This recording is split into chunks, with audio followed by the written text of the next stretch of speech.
پیچھے پیچھے مدر بھائی مدر صاحب تھوڑا سا پیچھے ہو جائے گا بھائی ریڈی ہوں گے تو بتائیے گا. ہاں جی اوکے ٹھیک ہے جی. جی بسم اللہ کریں. کہہ رہے جی ریڈی ہو جی. بسم اللہ کریں طلال بھائی. بسم اللہ کروں جی. بسم اللہ الرحمن الرحیم. بہت شکریہ آپ نے انتظار کیا جی. ہمارا جن سے مقابلہ ہے وہ جھوٹا بیانیہ بنانے کے ماہر ہیں، یہ ہم تسلیم کرتے ہیں. کسی اور چیز میں وہ جیتے نہ جیتے جھوٹا بیانیہ اور جھوٹ بولتے اس طرح ہے کہ اس میں ہمیشہ پی ٹی آئی جیتتی ہے. اس جھوٹے بیانیے کی کئی مثالیں ہیں. پچھلے 2 ہفتے سے وہ رونا دھونا تھا، کاغذ جمع نہیں کروائے جاتے، بندے اٹھائے جا رہے ہیں، کاغذ چھینے جا رہے ہیں، ہمارے پر ظلم ہو رہا ہے، الیکشن نہیں لڑنے دیں گے، اور سب سے زیادہ کہتے ہیں کہ کاغذات پی ٹی آئی کے لوگوں نے پاکستان میں جمع کروائے ہیں. یہ ہے جھوٹا بیانیہ. اور اس پر اسی طرح انہوں نے اپنی کارکردگی پر اسی طرح کا بیانیہ سو کالڈ صادق و امین ہونے پر، اسی طرح کا بیانیہ جھوٹا تبدیلی کے نام پر، یعنی کرتوت کافرہ اور شکل مومنہ جو ہے یا معصوم جو ہے وہ لگتی. جھوٹا بیانیہ ہر جگہ. اور اس کے بعد بار بار کہتے ہیں الیکشنز ہونے چاہیے. پاکستان میں الیکشنز نہ ہونے کا کوئی تصور نہیں، لیٹ ہونے کا کوئی چانس نہیں. اگر کوئی خطرہ ہے تو پی ٹی آئی کی بار بار نئی سے نئی درخواستیں جو عدالتوں میں ڈالی جا رہی ہیں اس وجہ سے خطرہ ہے. میں دوبارہ کہہ دوں، شاید چھوٹا منہ اور بڑی بات ہے، پی ٹی آئی کی درخواستیں الیکشن کی تاخیر کا باعث بنی ہیں اور بن سکتی ہیں. جو فیصلہ ہوتا ہے الیکشن کمیشن کا ہو، کسی عدالت کا ہو، اب آپ دیکھیں گے آر اوز کا، ڈی آر اوز کا فیصلہ، یہ ہر فیصلے کو اس طریقے سے چیلنج اور اس طریقے میں ریٹوں میں جا رہے ہیں کہ ان کو کوئی پرواہ نہیں ہے کہ الیکشن بر وقت ہوتا ہے یا نہیں ہوتا، اس کو کوئی پرواہ نہیں.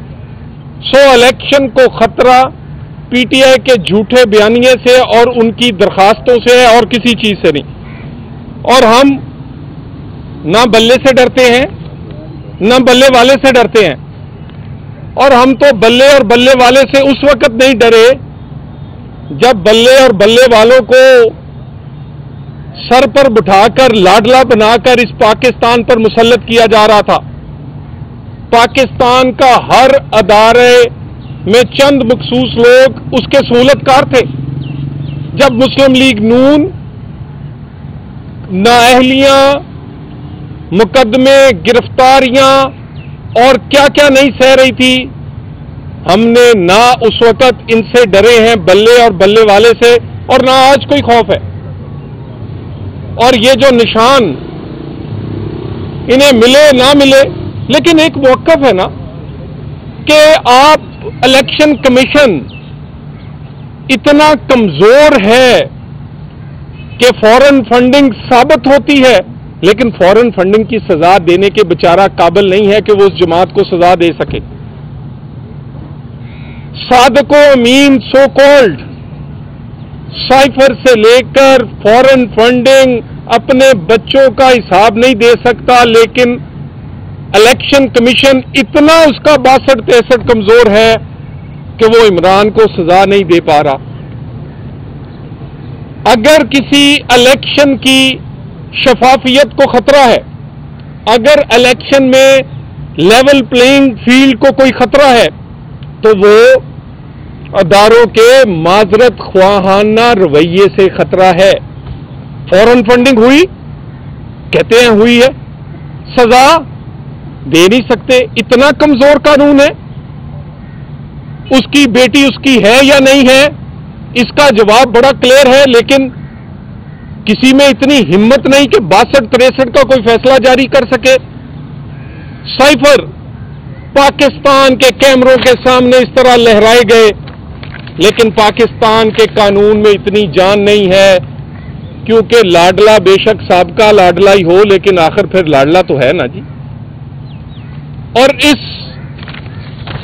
یہ جو بار بار اس کو سہولت کاری، مجھے آج بھی میرا سوال ہے، اگر الیکشن کمیشن یہ سمجھتا ہے کہ یہ انتخابات اس کے پارٹی کے نہیں ہوئے اور اس سے نشان چھینا گیا ہے، یہ میری بات نوٹ کر لیں، الیکشن کمیشن کا یہ فیصلہ آج نہیں تو کل جو ہے ہوا میں اڑ جائے گا۔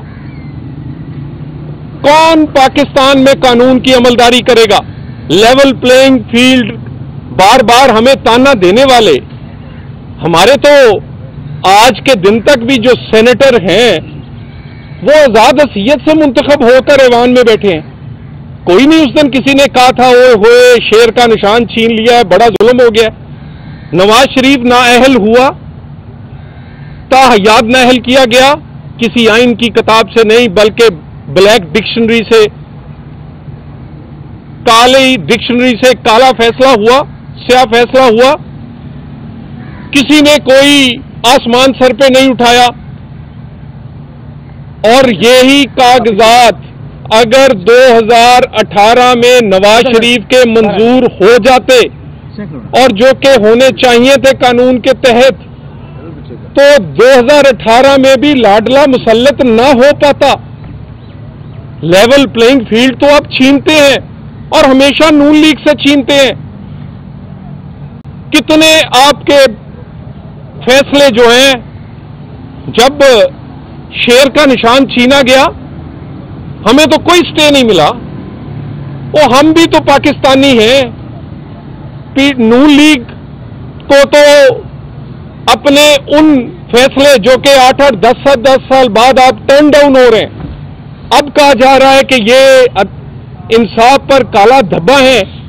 ہمیں تو اس وقت کسی نے نہ پوچھا، نواز شریف کے کاغذات سے لے کر اس وقت اس کو نااہل کرنے سے لے کر شیر کا نشان چھیننے تک ہر وہ عمل جاری رہا۔ نون لیگ نے درخواست الیکشن ڈیلے کروانے کی اس وقت بھی نہیں دی تھی، ہم اس وقت بھی ڈٹ کر الیکشن لڑتے رہے، اور آج پھر الیکشن ڈیلے ہونے کا چانس انہی عدالتی درخواستوں سے ہے جس کی مدعی پی ٹی آئی بنی ہوئی ہے، اور وہ جانتی ہے اسی طرح جھوٹا بیانیہ بنا رہی ہے جیسے امیدواروں کے بارے میں بناتی رہی کہ ہمارے امیدواروں کو کاغذات نامزدگی داخل نہیں کرنے دیے جا رہے، اور آج کہہ رہی ہے سب سے زیادہ کاغذات نامزدگی ہماری پی ٹی آئی کی جماعت نے داخل کیے ہیں، اور کہتے ہیں بدلہ ووٹ سے ہوگا۔ ووٹ سے ترقی ہوتی ہے، ووٹ سے امن آتا ہے، ووٹ سے بدلے نہیں لیے جاتے۔ ووٹ بدلہ لیتے ہوئے تو آپ نے 2018 سے لے کے 22 تک اس ملک کا بیڑا غرق کیا ہے۔ بدلہ تو آپ نے ملک سے، پاکستان کی سیاسی رہنماؤں اور جماعتوں سے، اور تو اور پی ٹی آئی نے پتہ نہیں کس اپنے اندر جو ان کا چھپا ہوا تھا بدلہ جو ہے وہ انہوں نے شہیدوں سے بھی لیا ہے، شہیدوں کے مجسموں سے بھی لیا ہے۔ بدلہ تو قائد اعظم کے گھر کو جلا کر بھی لیا جاتا ہے، یعنی قائد اعظم کا گھر پٹرول بم سے جلا دیا جائے تو آپ الیکشن لڑ سکتے ہیں، لیکن اگر کوئی فاٹا سے اٹھنے والا آدمی بارود باندھ کر دھماکہ کرے تو وہ دہشت گرد ہے۔ پٹرول بمبوں سے جینز پہن کر آپ باہر کے کالجوں سکولوں سے انگلش میڈیم سے پڑھنے والے بچے وہ اس ملک میں جو مرضی جلا دیں، جس مرضی کو وہ شہیدوں کے مجسمے ہوں یا پر وہ قائد اعظم کا گھر، کوئی نہیں پوچھے گا۔ وہ میاں والی ایئر بیس پہ حملہ کریں تو وہ سیاسی کارکن ہیں اور ان کو کہا جاتا ہے ان پر نرمی کی جائے، ان کو معاف کر دیا جائے، اور اگر کوئی کلاشن کوف لے کر اسی میاں والی ایئر بیس پر حملہ آور ہو تو اس کی تصویریں دکھائی جاتی ہیں کہ یہ مار دیے ہم نے دہشت گرد۔ فیصلہ ایک کر لیں، پگڑی پہننے والا، شلوار قمیض پگڑی اور